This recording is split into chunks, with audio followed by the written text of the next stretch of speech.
Are your spiritual lenses clear, or are you seeing through a glass darkly? As we walk through mortality, one of the greatest tasks we have in coming unto Jesus Christ is developing discernment between light and dark.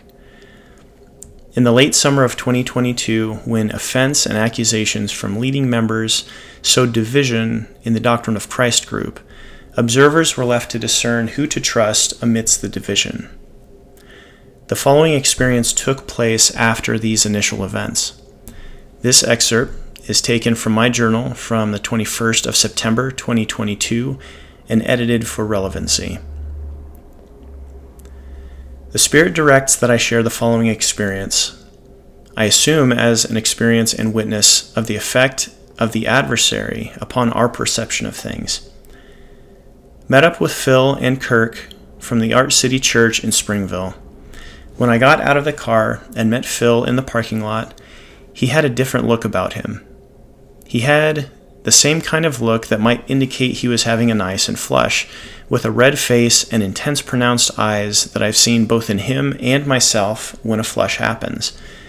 But I perceived it was a spiritual difference more than a physical one. The difference was that he had an intense, frenzied, and almost spiritually jagged look about him, which I don't know how else to describe than that. Yet our introduction was amicable, and we shook hands and went inside together. It was in the evening time, so it was darker outside. As we went inside and met the others, and as I looked again at Phil, the look continued, and I would describe that there was a perception that came to mind. There was a perception that came to me that he was there to ravenously convince these people. It even occurred to me to wonder whether this was what Dustin Grady and Jacob Isbell were seeing that was behind their current efforts to discredit and destroy Phil. The thought even came to mind that maybe they were right, that I was being allowed to see his true intentions in his efforts. However, I said nothing. I simply had the thought to observe and see what would take place. Our coming in was overlapping their Bible study, so there were still some others there, and we joined them as they finished discussion and prayer. Without going too far into the details of the back and forth, there came a point in the conversation where, between the Lord and I asked the Lord to forgive me for sins that I had committed in the previous 24 hours. They were weighing on my mind, and I felt guilt for what I had done, seeing that it likely put me in a worse position to be able to discuss spiritual things.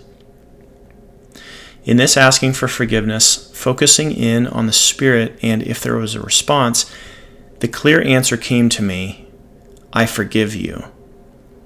And as has happened previously, I felt that weight taken away and experienced light come in to replace the darkness and heaviness that I felt. I also felt a lifting and taking away of those desires and temptations to sin again. After I experienced this, I specifically noticed how Phil did not have the same look that he had had previously, with the frenzied, intense, spiritually jagged persona. Rather, it was a soft yet powerful glow of light and peace. When I observed this, it came to my mind that what I was seeing previously was not a reflection of Phil's countenance, but my own. It was a reflection of the dark lenses through which I was looking, which I had taken because of my sins against the Lord. And once I pled with the Lord for forgiveness in this instance, though I had asked throughout the previous 24 hours, yet once I received it, I received new perspective that was a stark contrast to what I had experienced moments earlier.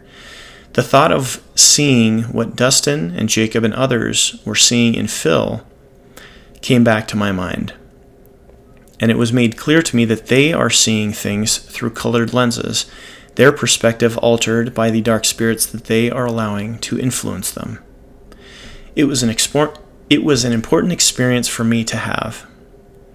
I learned from this and other impressions that the adversary is intent on having me turn from Phil also, and betray him in worse ways than the others have done, such ways that I can't even think of right now.